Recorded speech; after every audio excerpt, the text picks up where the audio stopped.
خوش آمدید ایک بار پھر آپ کی خدمت میں حاضر ہیں نور رحمان عشق رمضان کی روح پرور نشریات کے ساتھ جو آپ دیکھ رہے ہیں ٹی وی 1 سے براہ راست۔ اب چلتے ہیں اس سیگمنٹ کی جانب جس سے ہوتا ہے ہماری نشریات کا آغاز، یعنی قرآن پاک کی ایک یہ چند آیتوں کا ترجمہ مختصر تفسیر بیان کرتے ہیں مفتی اسحاق مدنی صاحب۔ سیگمنٹ کا نام ہے کلام عشق۔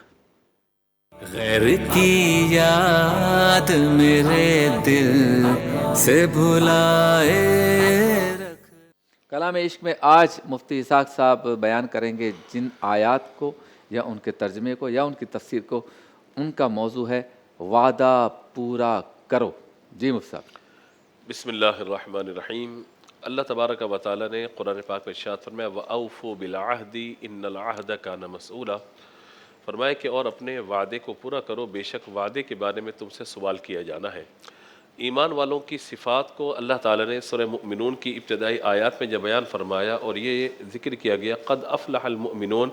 کہ ایمان والوں میں زیادہ فلاح پانے والے کامیاب کون ہیں، تو ان کی ترتیب بیان کرتے ہوئے آگے فرمایا والذین هم لاماناتہم وعہدہم راعون، ایمان والے کامیاب اور زیادہ کامیاب وہ ہیں کہ جو امانتوں کو پورا کرتے ہیں اور اپنے عہد کی خلاف ورزی نہیں کرتے۔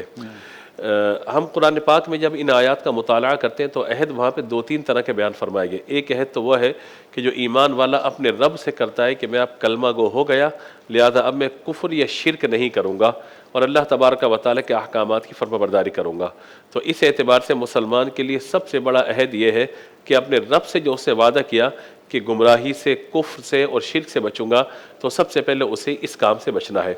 دوسرا وعدہ اپنے پیارے نبی حضرت محمد مصطفیٰ صلی اللہ تعالیٰ علیہ وآلہ وسلم سے وہ کرتا ہے کہ رحمت عالم صلی اللہ تعالیٰ علیہ وآلہ وسلم نے جو تعلیمات سکھائی ہیں، بتائی ہیں، لہذا ان تعلیمات پر عمل کروں گا، اللہ کی یا اس کے رسول کی نافرمانی کسی کام میں نہیں کروں گا۔ تو یہ اللہ تبارک و تعالیٰ کی ذات اور نبی مکرم علیہ الصلوۃ والسلام کی ذات کے اعتبار سے۔ تیسرا عہد وہ ہوتا ہے کہ جو عرف عام میں ہم لوگ آپس میں کر رہے ہوتے ہیں، جس کو ہمارے یہاں وعدہ بھی کہہ دیا جاتا ہے، وعدہ پورا کرو، وعدہ خلافی نہ کرو۔ تو وعدے کا معنی ہوتا ہے کسی کام کا ذمہ اپنی ذات پر لازم کر لینا، بھئی میں تمہارا یہ کام کروں گا، میں تمہارے لیے یہ کام کر دوں گا، یا اپنے اوپر لازم کرنا کہ میں اس کام کو پورا کروں گا، یا میں اس جگہ پر جا کر تمہارا پیغام پہنچا دوں گا۔ کسی بھی طرح سے کوئی اگر کمٹمنٹ ہے، وعدہ ہے، وہ چاہے زبانی صورت میں ہو یا لکھی ہوئی صورت کے اندر جس کو تحریری ایگریمنٹ کہہ دیا جاتا ہے، تو ریٹرن ایگریمنٹ کی صورت میں ہو یا زبانی ہو، اس وعدے کو پورا کرنا بھی ایک مسلمان کی شان ہے کہ اس کو پورا کرے۔ علماء نے فرمایا کہ اس کی تین صورتیں ہیں۔ ایک تو یہ ہے کہ اس نے وعدہ پورا کرنے کا ارادہ نہیں کیا، صرف زبان سے کہا ہاں ٹھیک کر دوں گا، اور اس کے دل میں پہلے سے بات ہے کہ میں نے جان چھڑانی ہے، وعدہ پورا نہیں کرنا، تو لہذا یہ جھوٹا وعدہ ہے، اسی پر وعیدات ہیں اور اسی پر اللہ رسول کی نافرمانی کا حکم اور گناہ کا حکم لگایا گیا۔ جھوٹا وعدہ کرنے والا اصل وعدہ خلافی یہی ہے۔ دوسرا یہ ہے کہ اس نے وعدہ کیا اور ارادہ تھا کہ میں مکمل اپنی کمٹمنٹ کو پورا کروں گا، وعدے کو پورا کروں گا، کوشش کروں گا، اسے کوشش بھی کی، لیکن کوئی عذر ایسا آ گیا، کوئی مجبوری ایسی آ گئی کہ وہ اپنے وعدے کو پورا نہ کر سکا۔ فرمایا کہ یہ مومن کے شان کے تو خلاف ہے، لیکن اس پہ کوئی گناہ وغیرہ کا معاملہ نہیں ہے، کیونکہ اپنے قول میں سچا تھا، وعدے کو پورا کرنا چاہتا تھا۔ تو یہ صورتیں ہمیں سمجھنی چاہیے کہ اگر ہم کسی سے کوئی بات کر رہے ہیں، کوئی وعدہ کر رہے ہیں، کوئی کمٹمنٹ کر رہے ہیں، یا کسی کو اپنی بات اس کے سامنے رکھ رہے ہیں، تو سامنے والے کو ایک امید پیدا ہو جاتی ہے کہ اس بندے سے مجھے یہ بینیفٹس مل جائیں گے، اس بندے سے مجھے یہ فائدہ حاصل ہو جائے گا، یا اس بندے نے میرے ساتھ جو بات کی اپنی بات کو پورا کرے گا۔ اب سامنے والا جو ہے وہ ایک امید کے ساتھ آپ کی طرف دیکھ رہا ہے اور آپ اپنے دل میں یہ خیال کر کے جا رہے ہیں کہ میں تو وعدہ پورا کرنا ہی نہیں ہے، میں نے تو صرف اس وقت ان لوگوں کو سمجھانے کے لیے، بتانے کے لیے، اپنی جان چھڑانے کے لیے یہ بات کی تھی، اور وعدہ وہ جائز بھی ہو، ناجائز کام کا وعدہ نہ ہو، جائز بھی ہو، تو پھر اس صورت میں وعدہ خلافی کا گناہ بھی اس پر ہوگا اور اس کو اپنے وعدے کو پورا بھی کرنا چاہیے، اللہ کے حضور بھی توبہ کرنی ہوگی، اور وعدہ پورا نہ کرنے کی صورت میں اس سامنے والے بندے سے بھی معافی مانگنی ہوگی۔ اب ہم آ جاتے ہیں، یعنی ان مسائل اور شرعی اصطلاحات کے بعد عرف عام اور معاشرے کے اندر ہم آ جاتے ہیں۔ سب سے پہلے میں اپنے آپ کو لیتا ہوں، اپنی ذات کو اور اپنے طبقے کو لیتا ہوں مذہبی لوگوں کو کہ جو ماشاءاللہ داڑھی والے ہوتے ہیں، حافظ ہوتے ہیں، قاری ہوتے ہیں، عالم ہوتے ہیں، یا تبلیغ دین کرنے والے ہوتے ہیں، دیندار ہوتے ہیں، نمازی ہوتے ہیں، جن کو لوگ دیکھ کے کہتے ہیں ماشاءاللہ اس بندے سے بات کریں گے نا وہ بندہ صحیح ہے، وعدے کو پورا کرے گا. اگر وہی اپنی کمٹمنٹ کو جھوٹا قرار دے دے، اگر وہی اپنے وعدے کے خلاف چلا جائے، اگر مسجد کا امام، بچوں کو قرآن پڑھانے والا قاری، طلباء کو درس نظامی کرانے والا استاد، اگر یہی سب اپنے اپنے وعدوں سے پیچھے ہٹنا شروع ہو جائیں گے تو بتائیے لوگ مذہبی معاملات میں اعتماد کس پہ کریں گے؟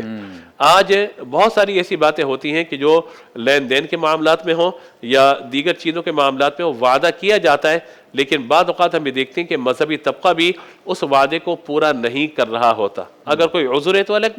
بات ہے، ورنہ کم از کم یہ ہے کہ اگر آپ نے کسی سے کوئی کمٹمنٹ کی ہے، کوئی وعدہ ہے، کوئی لین دین کی بات ہے، میں مذہبی لوگوں کی بات کر رہا ہوں، ایک بندہ آپ کو کال کر رہا ہے، رابطہ کر رہا ہے آپ سے، آپ فون اس کا نہیں اٹھا رہے، آپ اس کو پلٹ کے جواب نہیں دے رہے، آپ جو ہے فون کبھی کس کو پکڑا دیتے، کبھی نمبر بند کر دیتے، نمبر اس کا بلیک لسٹ میں ڈال دیتے، تو یہ خاص طور پہ مذہبی طبقے کو اس طرح کا رویہ اختیار بالکل بھی نہیں کرنا چاہیے، کیونکہ بہرحال دین کے اعتبار سے لوگ ان پر بہت زیادہ اعتماد کرنے والے ہیں. اگر ایک امام مسجد ہی فراڈیاں نکل آئے، اگر ایک قاری ہی قرآن پڑھانے والا قاری ہی لوگوں کے ساتھ فراڈ کرنا شروع کر دے، بتائیے عام لوگوں کا معاملہ اور رویہ پھر کیا ہوگا؟ تو لہذا خاص طور پہ مذہبی طبقے کو اپنے قول و فعل کے اعتبار سے بہت زیادہ خیال کرنے کی ضرورت ہے، کسی بھی طرح سے مس کمٹمنٹ نہیں ہونی چاہیے. دوسرا ہم آ جاتے ہیں ہم عوامی انداز میں. عوام میں کیا ہو رہا ہے اس وقت کہ مارکیٹ کے اندر جو لوگ بیٹھے ہوئے اور انٹرنیشنل لیول پہ بھی اگر آپ کہیے کہ ہمارا تعلق پاکستان سے اور ہم آپ کوئی چیز تیار کر کے بیچتے ہیں، وہ آپ کو کوئی آرڈر نہیں دیتے. وجہ کیا ہے کہ آپ جو کمٹمنٹ ان سے کرتے ہیں اس کو پورا نہیں کر رہے ہوتے. اس کی وجہ سے ہماری معیشت رو بزوال ہے. آج ہم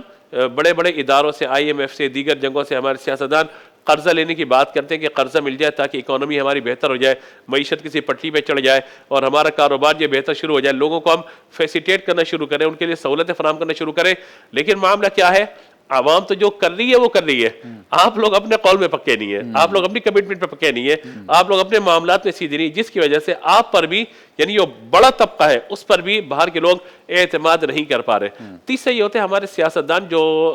بات کرتے ہیں، تقریریں کرتے ہیں، جلسے کرتے ہیں، بڑی بڑی باتیں کرتے ہیں، ہم کروڑوں نوکریاں دے دیں گے، اتنے گھر بنا دیں گے، یہ کر دیں گے، وہ کر دیں گے. ہمیں کس کی نیت پہ شک نہیں ہے، لیکن گراؤنڈ ریئلٹی ہمیں نظر آتی ہے کہ اس طرح کا کرنا نہیں ہے انہوں نے. وہ صرف الیکشن کی حد تک یا لوگوں کو امید دلانے کی حد تک اس طرح کی باتیں کر رہے ہوتے ہیں، یا کہتے ہیں کہ جناب ہم ابھی پاکستان آئیں گے تو ڈالر کو 200 سے نیچے لے کر کے آ جائیں گے، ہم آئیں گے ہم یہ کام کر دیں گے، اور آنے کے بعد ڈالر جو ہے وہ 300 تک پہنچ جاتا ہے. تو اس کا مطلب یہ ہے کہ سیاسی اتار چڑھاؤ جو ہے وہ بھی صرف اور صرف زبانی کلامی باتوں کی حد تک ہوتا ہے،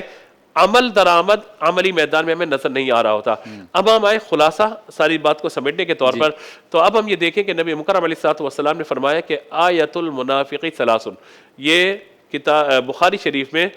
جو منافقین کی نشانی ہے اس میں اس حدیث کو حضور نے بیان فرمایا کہ منافق کی 3 نشانی ہے. نمبر 1، اذا حدث کذب، جب بھی وہ بات کرے گا جھوٹ بولے گا. اسی طریقے سے اذا وعد اخلف، جب وہ وعدہ کرے گا وعدے کے خلاف کرے گا. اذا اؤتمن خان، جب اس کے پاس امانت رکھوائی جائے گی اپنی امانت کی وہ خیانت کرے گا. تو قول کا لین دین، عمل کا لین دین، پیسوں کا لین دین، کسی بھی اعتبار سے ہو، ہمیں اپنے ایک مسلمان کی شان یہ ہے کہ اپنے قول کا پکا ہو اور اپنے وعدے کا سچا ہو. اس لیے قرآن نے کہا یا ایھا الذین آمنوا اوفوا بالعقود، اے ایمان والو اپنے وعدوں کو پورا کرو. لہذا ہم کہیں بھی کسی سے کوئی کمٹمنٹ کریں، وعدہ کریں، ارادہ کریں تو اس کو پورا کرنے کے لیے ہمیں اپنی کوشش کرنی چاہیے. اللہ تعالیٰ عمل کی توفیق عطا فرمائے. سبحان اللہ، ماشاء اللہ. چلتے ہیں بریک کی جانب، بریک کے بعد ہوتی ہے آپ سے دوبارہ ملاقات.